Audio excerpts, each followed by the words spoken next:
Bonjour, me voilà. Aujourd'hui, ça va être un petit reportage que j'avais promis depuis un certain moment. Qu'est-ce que vous allez voir? Vous allez voir la visite d'un marché d'été et vous allez voir qu'est-ce qu'on vend sur un marché alimentaire et peut-être qu'on va visiter un peu autre chose en Russie en été parce que j'avais fait un reportage sur un marché fermé à Moscou en hiver. Et donc voilà, pour changer, comme ça vous allez voir ce qui se passe. Et je profite de ce reportage aussi pour vous montrer une petite ville qui se trouve à côté de Moscou. En fait, c'est tout simplement que je suis dans cette ville-là. Et dans cette ville-là, il y a ce marché. On est à 26 km de Moscou. On est à 26 km du centre de Moscou. Ça veut dire qu'on est seulement à 10 km du périphérique de Moscou. Et c'est une petite ville qui s'appelle Odintsovo, qui est un peu la ville satellite, comme on les appelle, la ville où habitent beaucoup de gens qui vont travailler tous les matins à Moscou. Et donc c'est quelque chose de beaucoup plus typique, c'est pas la capitale, même si c'est pas très très loin de la ville. Bon, on va découvrir tout ça ensemble.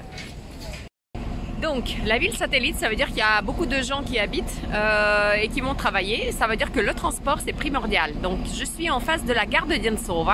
Ce bâtiment gris, je m'en souviens depuis mon enfance, c'est une ancienne gare. Et aujourd'hui, ce qui est plutôt utilisé, ça va être la nouvelle gare qui est là-bas. Et toute cette place qui est en face d'ici, elle est remplie de bus, de petits bus satellites, parce qu'il y a des gens qui habitent encore plus loin et qui vont prendre ces petits bus pour se rendre dans leur ville ou dans leur village encore un peu plus loin, soit c'est pour aller dans des quartiers de Odintsovo. Et le marché, il se trouve juste ici, en face. Faut pas penser que c'est un bâtiment historique, pas du tout, c'est tout neuf. Je pense que ça n'a même pas 10 ans. Et donc il y a une partie qui est à l'intérieur et une partie qui est à l'extérieur. Et on va aller découvrir le marché et laisser les gens monter sur les plateformes de l'autre côté pour aller à Moscou. Donc je suis en train de détourner le bâtiment du marché et ici je vois quelque chose qui est assez spécifique que vous ne trouverez pas à Moscou, c'est la vente du lait. Donc le lait se trouve dans ce gros bidon et vous pouvez l'acheter au litre. Et apparemment ce lait il est presque plus naturel que celui que vous trouvez dans des sacs, dans des supermarchés. Et là je vais avancer un peu. Vous voyez que c'est vraiment l'endroit très marchand, il y a des magasins de sacs, il y a des trucs de photos, il y a un petit salon de coiffure même, on ne le voit pas mais c'est marqué dessus, des magasins, des kebabs, il y a tout ça. Mais on va avancer pour voir les étalages de fruits et de légumes sur le marché. Donc ici ce qu'on va plutôt avoir c'est des catégories de produits différents, donc des fruits secs toujours, toutes les saisons. Et là, c'est le maïs, les abricots, les cerises, les tomates, des aubergines. Ça, c'est des melons.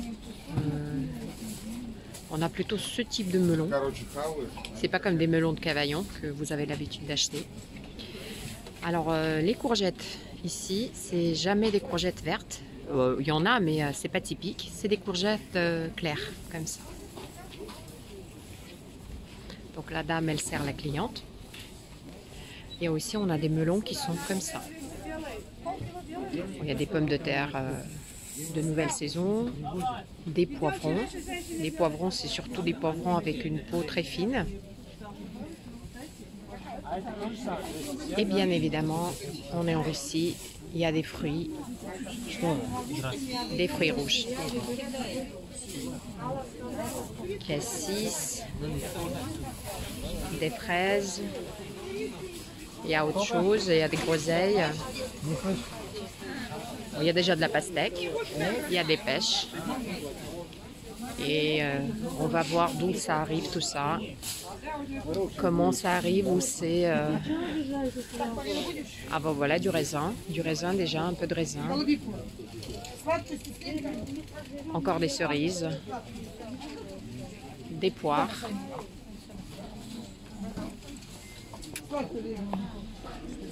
Voilà, il y a tout ça. Après, il y a plusieurs rangs d'étalages de ce type. Même des citrons et tout ça. Les vendeurs, ils s'en foutent que je les filme. Donc voilà, c'est comme ça. Et on va parler comment ça se passe. Voilà, donc d'où ça vient tout ça, comment ça voyage. Donc tout ce que vous voyez plutôt style courgettes, concombres. Ah, les concombres, il faut que je vous montre ça parce que vous n'avez pas les mêmes concombres et nous, on ne comprend pas les gros concombres qui sont vendus en France. Vous allez peut-être appeler ça cornichon, mais pour nous c'est un concombre normal, on va dire comme ça. Donc tout ce qui est concombre, encore une fois, cornichons, les herbes, etc., les pommes, ça peut être à côté de Moscou, ça peut être les régions centrales de Russie. Et ça voyage de là-bas. Tout ce qui est, on va dire, tomates, abricots, pêche, etc. Alors, ça peut venir, ça dépend des saisons, ça peut venir de la région de Krasnodar, de la Russie, plus près de la mer Rouge, ça peut venir de Crimée, ça peut venir aussi des ex-républiques soviétiques qui sont aujourd'hui des États indépendants, comme l'Ouzbékistan, le Tadjikistan, tout ça. La pastèque, le melon, ça va être aussi beaucoup, bon, la pastèque très fameuse, c'est la région de Astrakhan en Russie.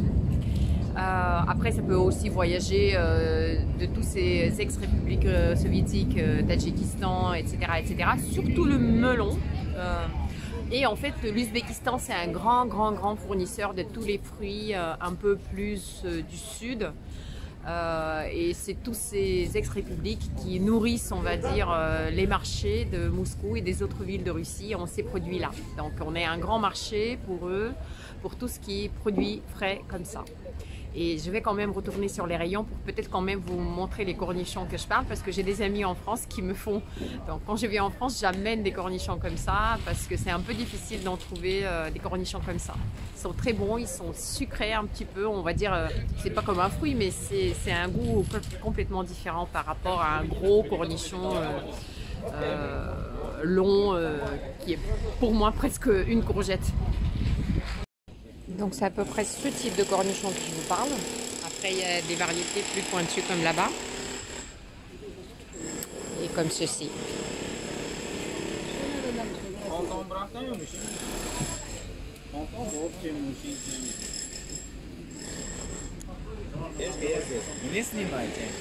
Вас?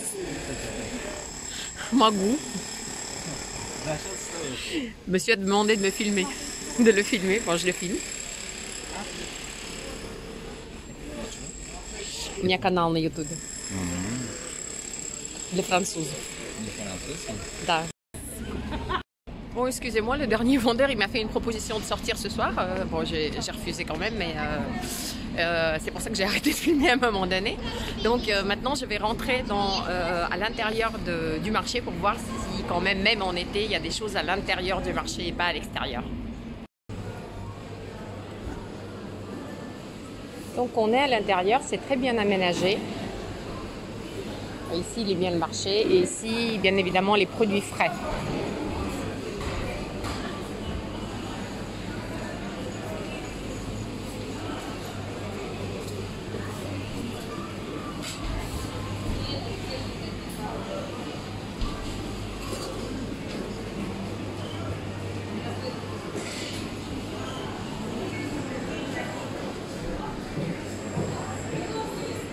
Ça, c'est des pelmeni russes surgelés. J'ai jamais vu ça avant sur le marché. Très bonne idée, je trouve.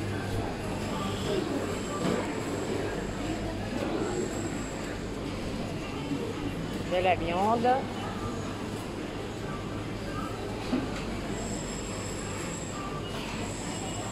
Des œufs.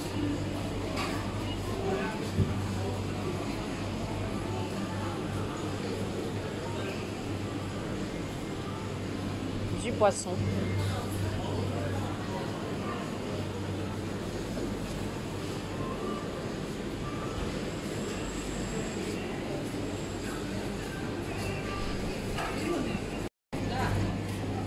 Ça, c'est tvorog. Différents fromages.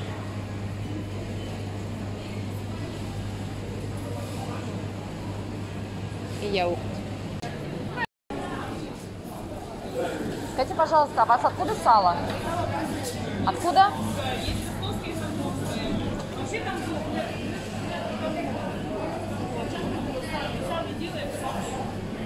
Так, а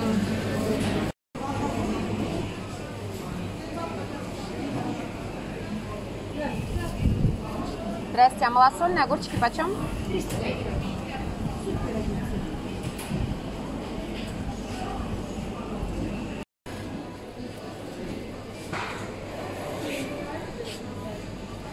Даже не знаю. Дайте грамм 200 спаржи с морковкой классической.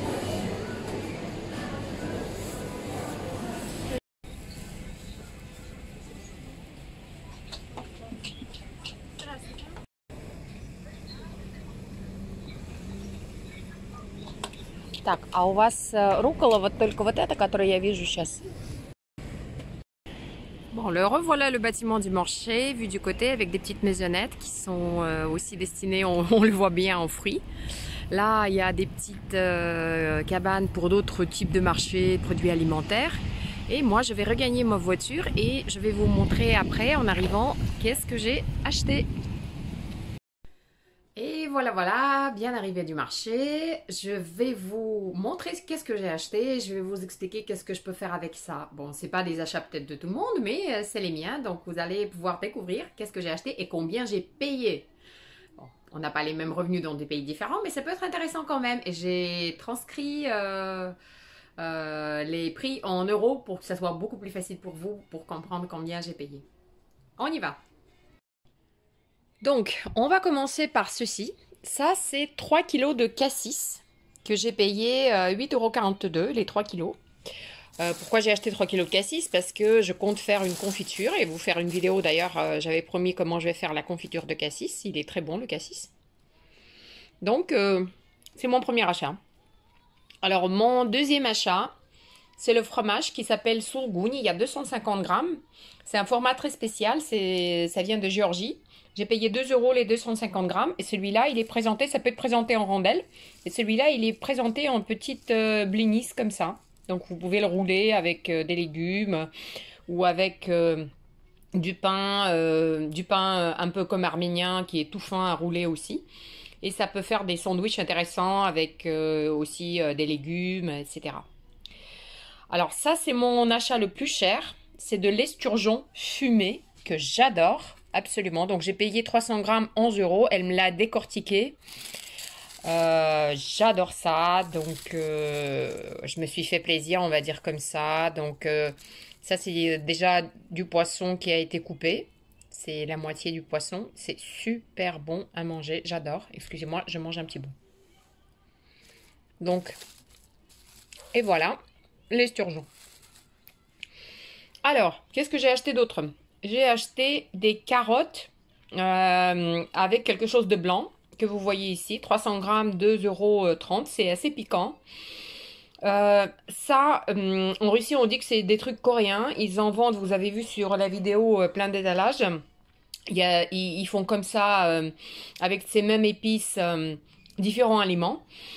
Et donc ça, ce truc blanc, si je traduis en russe, ça va sonner comme épinards, mais c'est pas des épinards, c'est un dérivé de soja qui est présenté sous forme assez sec. Et après, ils le transforment avec de l'eau et c'est assez protéiné. Donc c'est un truc assez végétarien, mais avec des protéines dedans.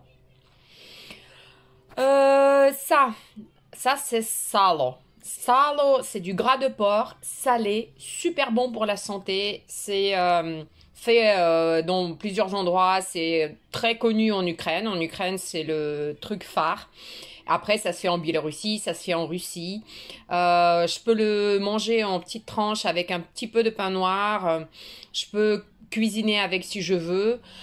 Et ça se garde super bien. Je peux le mettre dans un plastique, le surgeler, le mettre au réfrigérateur, au congélateur, pardon. Et ça peut se garder 1 an. C'est top. Alors, ça, c'est des cornichons. Malosol. Bon, ça, il faut que j'explique. Alors, j'ai payé 650 grammes, 2,20 €. Alors, la petite tomate que vous voyez dedans, c'était un petit cadeau. Et c'est pas un cornichon frais, même si vous voyez que la couleur, elle est comme un cornichon frais, mais vous voyez qu'il y a des herbes dessus, il y a de la nette, ça doit être un petit bout de de feuilles de roquefort parce qu'on en rajoute quand on fabrique. Et en fait, c'est des cornichons qui ont été avec des herbes et du sel macérés juste 2-3 jours. Donc elles gardent leur couleur et je vais vous montrer, je vais croquer une et je vais vous montrer ce que ça donne à l'intérieur. Donc j'ai changé la direction de caméra, voilà le cornichon. Donc je vais croquer un bout. Et vous voyez qu'à l'intérieur, il n'est pas vraiment comme un cornichon frais. On voit qu'il est déjà un peu macéré. Et c'est très bon. Il n'y a aucun vinaigre. C'est du sel. Mais c'est pas un cornichon salé qui est macéré longtemps, qui est très salé. C'est un cornichon tout frais, tout craquant, magnifique. J'adore. Mais par contre, ça se garde pas longtemps. Ça, c'est l'inconvénient. Et mon dernier achat, c'est ça. Donc, tous ces herbes, je les ai payées 4 euros. Il y a de la roquette, un peu de basilic vert et du coriandre. Donc, ça, c'est le coriandre. Il y a des gens qui aiment, il y en a qui n'aiment pas. Moi, j'adore. Ça, j'ai pris un tout petit peu de basilic vert. Le basilic vert en Russie, c'est pas très répandu, mais maintenant ça se vend de plus en plus. Sinon, les gens, ils ont plus l'habitude à du basilic bleu. Et ça, c'est la roquette, toute fraîche. Donc tout ça, j'ai payé 4 euros. Donc voilà, tous mes petits achats de marché aujourd'hui que je partage avec vous. Et donc dites-moi, s'il vous plaît, qu'est-ce que vous achetez pendant vos marchés régulièrement ou dans des saisons différentes. Et voilà, comme promis, c'était la vidéo sur les marchés alimentaires en Russie en été. Donc je l'ai faite en 2021 au mois de juillet. Et c'est les produits tout frais, tout bons. Il y en a qui sont comme en France, il y en a qui sont un tout petit peu différents qu'en France. Mais c'est un plaisir de faire toujours un marché en été, au mois de juillet surtout. Je crois qu'il y a le plus de choix à cette saison-là et les produits sont les plus bons, les plus parfumés, les plus frais. Et voilà, donc à la prochaine, parce que la prochaine vidéo, ça va être certainement comment je fais ma confiture de cassis. À tout à l'heure et à bientôt!